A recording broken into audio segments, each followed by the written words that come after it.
मुझसे बहुत लोग पूछ रहे होते हैं कि ग्रैटिट्यूड को कैसे इस्तेमाल किया जाए to manifest every single thing in your world.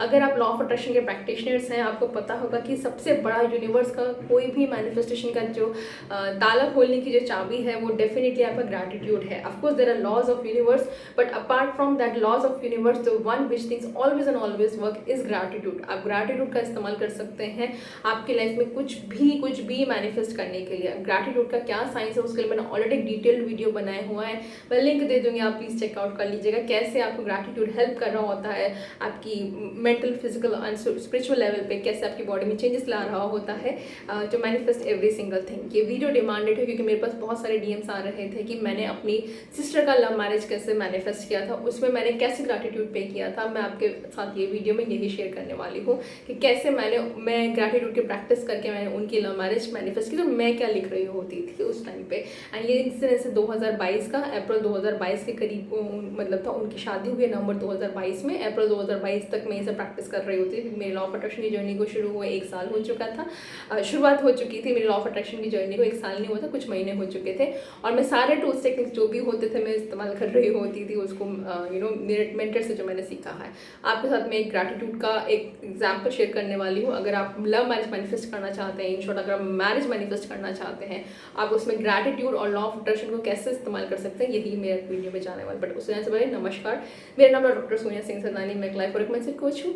मैं हेल्प कर रही होती हूँ लोगों को चलिए हैप्पी होलिस्टिक लाइफ। ये चैनल डेडिकेटेड है पूरा लॉ ऑफ अट्रैक्शन की जर्नी से रिलेटेड, जहाँ पे हम बात कर रहे होते हैं मैनिफेस्टेशंस के बारे में, सबकॉन्शियस माइंड की रिप्रोग्रामिंग के ऊपर, न्यूरो लिंग्विस्टिक प्रोग्रामिंग के ऊपर, बहुत सारे हीलिंग टेक्निक्स एंड टूल्स के ऊपर, and definitely giving you the answers आपकी लॉ ऑफ अट्रैक्शन की मैनिफेस्टेशन की जर्नी को एकदम ईजी बनाते हुए बाय गिविंग यू माई जो मैंने सीखा है डिफरेंट कोचेस से, डिफरेंट कोर्सेज से, डिफरेंट बुक्स से। तो don't forget to subscribe to my channel. अगर मेरे चैनल पे नए हैं तो उसको सब्सक्राइब करना मत भूलिएगा। और जो मेरे चैनल पे बने हुए हैं, thank you so much for all your love. आप सबके प्यार के लिए दिल से शुक्रिया। Thank you so much for continuing with this journey. ये मेरे साथ ही जर्नी में बने रहने के लिए और आपकी जर्नी को और खूबसूरत बनाने के लिए विद ऑल द प्रूफ्स और all the scientific data you need on that. Coming back to straight to this video, ये बात है जब मेरी सिस्टर का, सबसे छोटी सिस्टर का लव मैरिज मैनिफेस्टेशन की बात चल रही थी। ऑनेस्टली उनकी लव मैरिज मैनिफेस्ट करना मेरा गोल कभी भी नहीं था।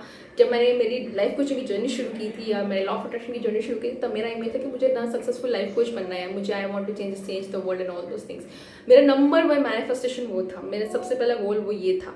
लेकिन जब मैं वो जर्नी में आगे गई, जब मैंने अपने अंदर में जाना शुरू किया, बहुत सारे सबकॉन्शियस माइंड की रिप्रोग्रामिंग जाननी शुरू की, तब मुझे ये समझ में आया कि देर आर फैक्टर्स जो मुझे फुल्ली कंसंट्रेट नहीं करने दे रहे होते to manifest my number 1 manifestation. क्योंकि मैं मैनिफेस्ट तो कर रही हूँ, मैं छोटी छोटी चीज़ें मैनिफेस्ट कर रही होती थी, लेकिन वो मैनिफेस्टेशन कभी एक चैनल की तरफ एनर्जाइज नहीं होती थी। वो कभी भी मेरा to be a successful life coach, मेरा ऑलरेडी 6 फिगर इनकम हुआ, आपसे कोचिंग बिजनेस भी हो और all the second source of income भी हो, उसके प्रति मैं डेडिकेटेड हमेशा काम नहीं कर रही थी। क्यों? क्योंकि मेरे पास मेरे जो एनर्जी पॉकेट्स थे दिन प्रतिदिन डिवाइड हो जा रहे होते थे। और वो कहाँ डिवाइड हो रहे थे उस वक्त, क्योंकि सिस्टर का इशू तो क्या, मैरिज की बात चल रही होती थी। और वहाँ पे मुझे ऐसा था, मुझे और मेरे फादर को टोटली ऐसा था कि भैया वो एक अच्छे घर में जाएँ और एक खुशी खुशी जाएँ और उनके पसंदीदा लड़के के चाहे। तो बीइंग डेफिनेटली एक हर लव मैरिज में जैसा पूरा स्टोरी बॉलीवुड स्टोरी चल रहा होता है, वो उनके में भी चल रहा होता था। और मुझे ये समझ में आया था उस वक्त कि बहुत सारा टाइम बीइंग अ डॉटर, उस वक्त में बहुत सारा टाइम मेरा घर पे जा रहा होता था। ये सारे के सारे जो भी मैरिज से जो भी इश्यूज चल रहे होते थे, या जो भी इश्यूज तो बोल लीजिए, कन्फ्यूजन जो चल रही होती थी, या जो भी प्रोसेस जो चल रहा था, उसके कारण जो हो रहा था, मेरा बहुत सारा एनर्जी वहाँ जाता था। अब उसमें क्या होता था, मैं घर जाती थी, ये डिस्कशंस होते थे, कुछ सॉल्यूशंस नहीं निकल पाता था, कुछ ना कुछ हो जाता था, कुछ और ट्रबल हो गई है, कुछ और छोटे मोटे चैलेंजेस आ गए। तो मैं क्या करती थी, मैं दुखी होकर मैं अपने लाइफ कोचिंग के प्रति जो टूल्स टेक्निक्स होंगे ना, मैं उसके प्रति डेडिकेटली काम नहीं करूँगी। तो after doing ho'oponopono, honestly speaking, ho'oponopono के दौरान जब मैंने मेरी हीलिंग जर्नी शुरू की थी, एट दैट टाइम मुझे ये रियलाइज होता कि क्योंकि मैं और ऑफकोर्स वहाँ पे मुझे मेरा because of my personal relationship, मेरे जो खुद की पर्सनल लाइफ के चैलेंज चल रहे, तो मुझे ये भी था कि मुझे आई हैव टू शिफ्ट, मुझे शिफ्ट होना है, मुझे बड़ौदा से शिफ्ट होना है। तो कहीं ना कहीं मुझे ये समझ में आ गया था हीलिंग के दौरान मुझे जो आंसर्स मिले थे कि नंबर 1 थिंग, मैं तब तक यहाँ से नहीं निकल पाऊंगी जब तक मैं यहाँ पे मेरा जो भी कार्मिक कनेक्शन बोल लीजिए, या जो भी मेरा जो मेरा काम है वहाँ पे, मैं जब तक उन सबको ना उसको ओवरकम ना कर लूँ, मैं उसको ख़त्म ना कर लूँ, तब तक मैं वहाँ पे अटकी रहूँगी, तब तक मेरी नंबर 1 मैनिफेस्टेशन की मुझे मेरे घर में आना है या मुझे मेरा लाइफ कोचिंग का बिजनेस शुरू करना है, वो नहीं हो पाएगा। तो this during the ho'oponopono healing जो था, मुझे रियलाइजेशन हुआ था। और then at that particular moment मैंने मेरा पूरा गोल शिफ्ट किया था कि मैं लॉ ऑफ अट्रैक्शन में लाइफ कोचिंग का बिजनेस स्टार्ट करने से पहले, क्योंकि तब हम लोग, मैं सीख ही रही होती थी life, how to be life coach, life coaching tool सीख रही होती थी, तो मैं सीख रही होती थी। तो तब मुझे समझ में आया कि ये मेरा तभी सक्सेसफुल होगा, नंबर 1 थिंग, जब मैं यहाँ पे मेरे जो एनर्जी, मेरे जो ज़ैपर से जिससे मेरी एनर्जी चली जाती है, जिससे मैं नेगेटिविटी में आ जाती हूँ, जिसके कारण में मेरा बहुत सारा टाइम चला जाता है, या मैं अपना काम, पर्सनल काम नहीं कर पाती, पर्सनल काम मतलब इनर वर्क नहीं कर पाती हूँ, तो मुझे ये सारे के सारे चीज़ों से ओवरकम करना पड़ेगा। And that time I realise कि मुझे मेरी सिस्टर का मैरिज मैनिफेस्टेशंस जो है बहुत इंपॉर्टेंट है, क्योंकि मैं जब तक ये नहीं करूँगी तब तक मेरा शिफ्ट होना पॉसिबल नहीं है। Of course being a emotional support to my father, to my family, and being a elder daughter और बीइंग अ एल्डर सिस्टर, मेरे पास वो रिस्पॉन्सिबिलिटी थी, तो मैं भाग नहीं सकती थी, कहने का मतलब ये था। तो एट दैट टाइम मैंने शुरुआत की थी उनकी मैरिज मैनिफेस्टेशन की, एंड मैंने उनका मैरिज मैनिफेस्ट शुरू किया था कि भैया मुझे निकलना है यहाँ से, तो तुम्हारे भी शादी जल्दी हो, अच्छे खासे हो, धूमधाम से हो, सही लड़के से हो जाए, तो मैं भी यहाँ से खुशी खुशी जाऊँ, you know, and just shift down to another city, क्योंकि मैं currently I am based in वहाँ पे। तब क्या होता, तब मैंने जो भी मैं टूल्स टेक्निक्स अप्लाई कर रही होती, सीख रही होती थी, मैं सारे अप्लाई कर दी। मैंने 555 भी किया है, मैंने ग्रैटिट्यूड भी किया है, मैंने स्क्रिप्टिंग भी किया, मैंने जर्नलिंग भी किया है, मैंने you know I always used to affirm also, I used to visualise also, सब लॉ ऑफ अट्रैक्शन के मैं सारे वो पॉइंट, मतलब मेरा फेवरेट टूल था, मैं सब कर रही होती थी। तो यहाँ पे लेकिन जो टूल था जो मेरा फेवरेट और आज भी मेरा फेवरेट टूल है, वो होता है ग्रैटिट्यूड लेटर पे लिखना। और हम लोग को एक्सरसाइज सिखाई गई थी कि आप जो भी मैनिफेस्ट करना चाहते हो ना, आप ग्रैटिट्यूड पे करो, फ्यूचर ग्रैटिट्यूड प्रेजेंट टेंस में। आपको आज ग्रैटिट्यूड पे करना है यूनिवर्स को, कि आप थैंक यू बोलो कि उस मैनिफेस्टेशन के थ्रू। तो ऐसे मैंने बहुत सारे लेटर्स लिखे। मैंने मतलब फरवरी 2022 से मैंने लेटर शुरू किया था। मैंने डेट भी लिखा था कि अप्रैल 2022 तक आपको प्लीज़ इसके ऊपर कुछ मेरे को ना सॉल्यूशन दे देना, मेरी मैनिफेस्टेशन ट्रू हो गई है। एंड अल्टीमेटली ये घर में जितना भी चल रहा है, ऑल द जो कन्फ्यूजन है, टेंशन जो चल रही है बिटवीन द 2 फैमिलीज बोल लीजिए, जो मेरी एनर्जी जा रही है, जो बहुत सारा टाइम जा रहा है, वो मैंने यूनिवर्स को 2 महीने का टाइम देना। Believe me, it happened within 2 months. वो 2 महीने वो चीज़ें क्लियर हुई थी। So now coming to the gratitude मैंने कैसे लिखा था। ग्रैटिट्यूड पे करते समय सबसे पहली बात तो आपको बहुत सारे इमोशंस डालने पड़ेंगे। ग्रैटिट्यूड लिखते समय आपको बहुत सारा रियली आपको लिखना है ऐसे कि आप प्रेजेंट टेंस में आप वो जी रहे हैं, आप वो उस मोमेंट में घुस के आपको वो ग्रैटिट्यूड लेटर पे करना होता है। नॉट लाइक अ मंडे, हाँ मैं थैंकफुल हूँ या दिस, वो एक यू नो काम की तरह नहीं करना है। तो मैंने जो उस मतलब मैं आज भी ग्रैटिट्यूड लेटर में पे कर रही हूँ। मेरे ग्रैटिट्यूड लेटर्स में द मोस्ट फीलिंग्स जो मेरे आती है ना, वो हमेशा वो विजुअलाइजेशन में नहीं आती, वो ग्रैटिट्यूड में लिखने में, क्योंकि मुझे लिखना पसंद भी है, तो मैं लिख रही होती हूँ। तो this is how I scripted. मैंने ग्रैटिट्यूड लेटर मेरी सिस्टर के लिए एक लेटर आपको पढ़ के बता देती हूँ, and you will just understand कितने इमोशंस थे उसके अंदर। तो मैंने ये लिखा है, my heart is so full today, feelings immense gratitude, thanks and emotions like never before. I love you universe, thank you for giving me this day. मैंने यूनिवर्स को लिखा है कि यू नो यूनिवर्स, मेरा दिल आज बहुत ही खुश हूँ, मैं बहुत ग्रैटिट्यूड फील कर रही हूँ। मेरे पूरे इमोशंस हैं जो मैंने कभी फील नहीं किए, मैं आज फील कर रही हूँ। Thank you for giving me this chance. मेरे सिस्टर की मैरिज के लिए क्यों उसका डी डे लिखा, एक अब्रप्टली डेट डाल दी थी यहाँ पर मैंने कि अप्रैल 2000 मतलब 24 अप्रैल 2022, ऐसे ही उसका कुछ लॉजिक नहीं था। 22 वो सिर्फ 22 ऐसा करके चल रहा था, तो उस हिसाब से मैंने डाल दिया था, राइट। तो मैंने इस ढंग से लिखा था कि यू नो फिर मैंने कहा था, I am so happy to see you यहाँ पे माई सिस्टर को, I am so happy to see you so happy. मैं खुश हूँ तुम्हें देख के, इतना खुश देख के। You deserve this happiness my child, क्योंकि मेरी बहन मुझसे छोटी है, तो मैंने उनको लिखा था कि तुम ये डिजर्व करती हो ये खुशी।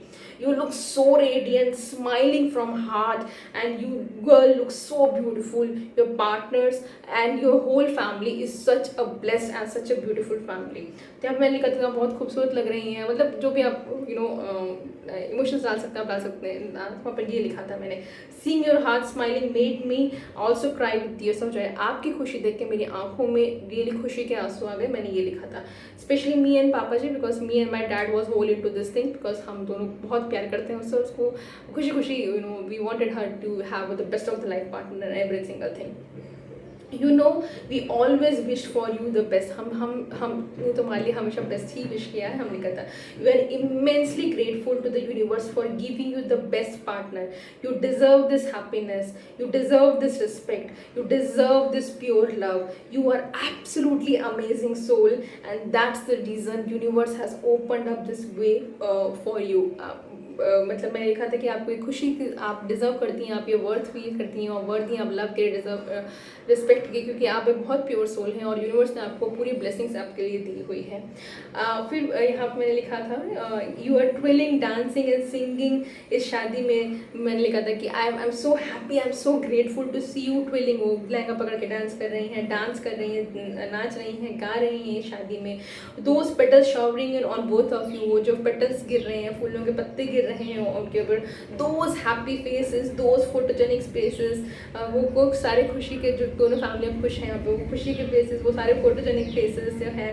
दोज हैप्पी गेस्ट, जो सारे के सारे लोग आए. Oh my goodness, the delicious food and all the masti we are having. The beautiful pictures of haldi, mehndi and sagai is giving us the memories of lifetime. Look at how happy everyone is. I am so grateful for this day which we are witnessing in our life. Have a blissful life my child. मैंने उसको लिखा था ये आपको एक बहुत खूबसूरत ज़िंदगी के लिए बहुत आपके हो. You look splendid, and आप बहुत ही खूबसूरत लग रही हैं. Because why? Because you are shining because of the love in your heart and the love of the universe. And I'm so happy that you finally find your life partner. और उसके नीचे मैंने ये भी लिखा था कि oh, with this my first success story here of manifestation coming to you. Thank you universe for proving me that I'm a super successful life coach. I can really help people. ये मैं 2 साल पहले की बात कर रही हूँ. I can really help people to manifest whatever they manifest into my life, into their life. And I also written that I'm so thankful and so grateful to the beautiful prayer of Ho'oponopono for clearing out all the limiting beliefs, all the negative beliefs, all the subconscious programming and the data from my mind and from the mind of everybody to manifest this day. So this is how मैंने ये gratitude लिखा था. ये एक sample मैं ऐसा रोज़ लिख रही होती थी, but this is just a sample कि आपको जब ग्रैटिट्यूड पे करना है तो आपको ये सारे इमोशंस डालने हैं, आपको सारे इमोशंस डालने हैं, आपको वो लिखना है टोटली कि आपने जो भी टूल्स लिया है वो सारे के सारे हेल्प कर रहे हैं, आपको इस्तेमाल कर रहे हैं आप, और आपको रिजल्ट भी दे रहे हैं. This is the power of gratitude. And ये मैंने फरवरी ये काम मैंने किया था. फरवरी से लेके ऑलमोस्ट मैंने मार्च एंड तक किया था. मार्च एंड तक मतलब 1 महीने में डेली लिख रही होती थी, बिकॉज 21 दिन का हम लोग चैलेंज ले रहे होते थे. तो 1 महीने में डेली लिख रही होती थी, ग्रैटिट्यूड लेटर लिख रही होती थी, 555 टेक्निक भी कर रही होती जब मन कर रहा होता था, स्क्रिप्टिंग भी कर रही होती थी. एंड बिलीव मी, मैंने लिखा था अप्रैल 2022 के एंड तक उनका शादी हो जाना चाहिए. तो शादी तो नहीं हुआ था अप्रैल 2022 तक, लेकिन यस अप्रैल 2022 तक वो दोनों फैमिलीज, हमारी और उनकी फैमिलीज में जो भी चीज़ें थी वो क्लियर आउट होके, सॉर्ट आउट होके, we both families has agreed कि ये दोनों बच्चों को शादी नवंबर 2022 में कर दिया जाएगा. And that's how my first successful manifestation story of manifesting my sister's marriage has came true. अगर आपको ये वीडियो से वैल्यू मिली है तो write in to the comment section thank you universe ज़रूर लिखिएगा, क्योंकि ये जो चीज़ें आती हैं जो दिल से निकल रही होती हैं और आपके साथ जो दिल से शेयर हो रही होती हैं, ये कहीं ना कहीं आपने भी अट्रैक्ट किया है सबकॉन्शियस माइंड के थ्रू. कहीं ना कहीं आपने, यूनिवर्स ने आपको ही दिया है. क्योंकि मेरे को भी एग्जाम्पल, जब मैं लिख रही होती तो मुझे भी मेरे कोचेस एग्जाम्पल दे रहे होते थे, उनके एग्जाम्पल से इंस्पायर होकर मैं अपने लिख रही होती थी. द वे आप आज मेरे एग्जाम्पल से देख के इंस्पायर करके लिखेंगे. सो कमेंट सेक्शन में थैंक यू यूनिवर्स जरूर लिख के भेजिएगा. I see you in the next video.